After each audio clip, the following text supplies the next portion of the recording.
Today is June 28th. Welcome to Big Book Daily. My name is Rob. I am an alcoholic.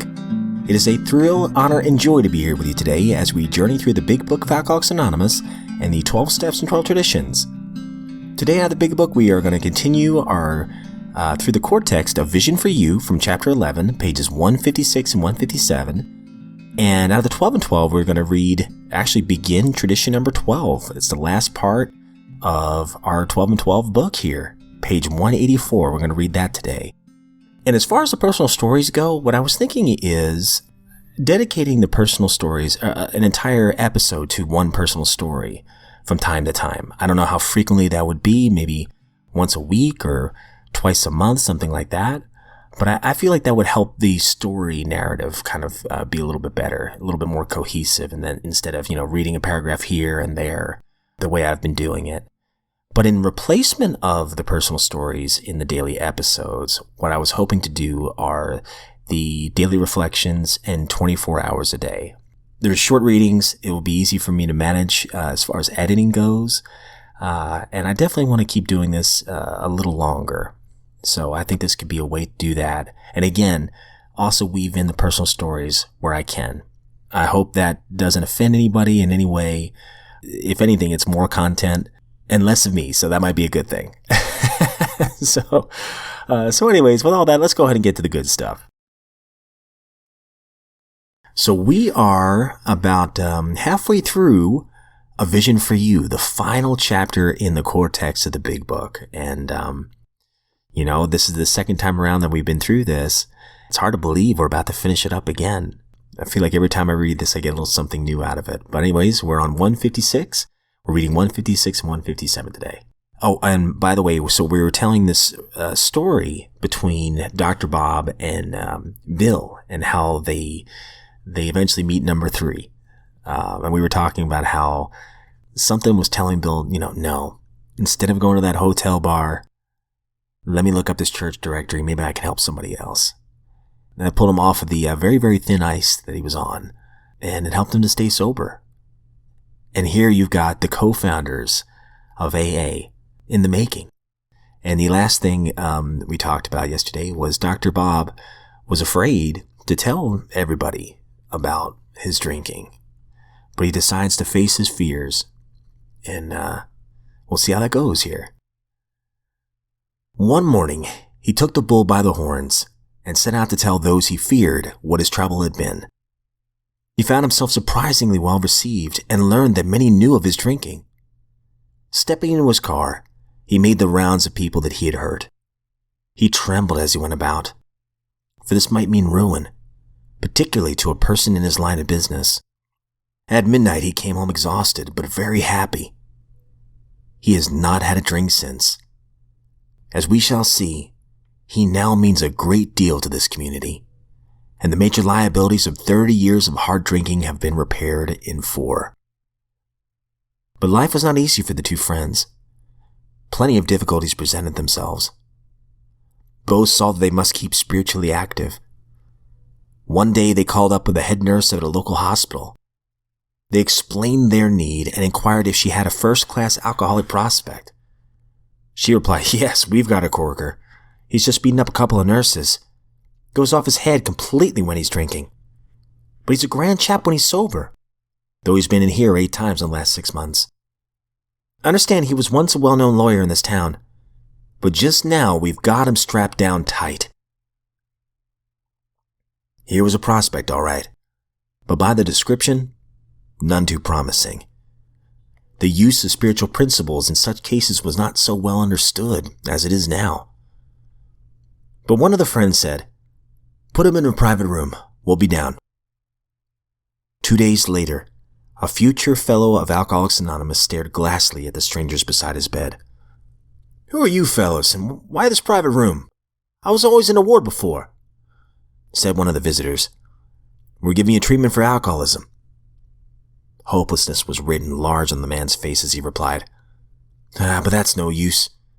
Nothing would fix me. I'm a goner. The last 3 times I got drunk on the way home from here. I'm afraid to go out the door. I can't understand it." For an hour, the two friends told him about their drinking experiences. Over and over he'd say, "That's me. That's me. I drink like that." The man in the bed was told of the acute poisoning from which he suffered, how it deteriorates the body of an alcoholic and warps his mind. There was much talk about the mental state preceding the first drink. "Yeah, that's me," said the sick man. "Very image. You fellows know your stuff all right, but I don't see what good it'll do. You fellows are somebody. I was once, but I'm nobody now. From what you tell me, I know more than ever that I can't stop." At this, both of the visitors burst into a laugh. Said the future fellow anonymous, "Damn little to laugh about, I can see." The two friends spoke of their spiritual experience and told him about the course of action they carried out. He interrupted. "I used to be strong for the church, but that won't fix it.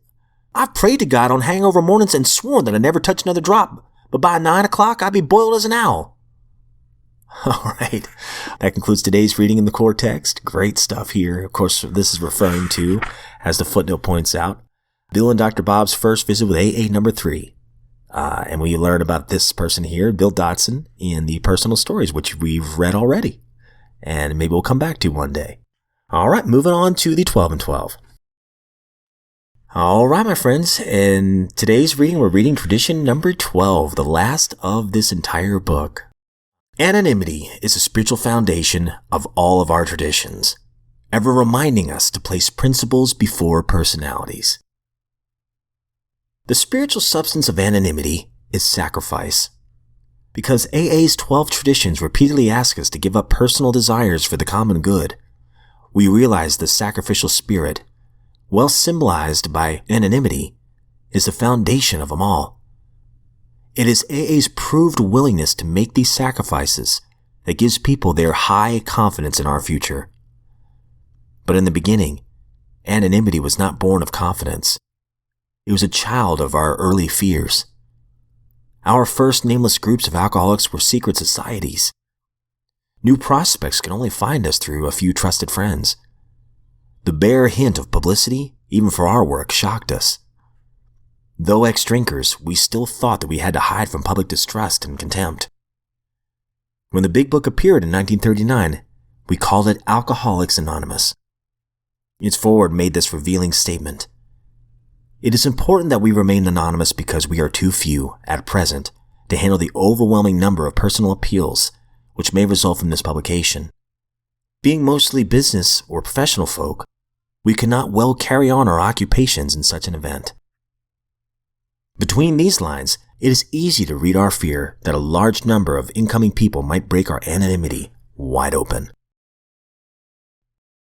Reflection for the day, June 28th. The determination of our founders. A year and 6 months later, these 3 had succeeded with 7 more. That's from Alcoholics Anonymous, page 159.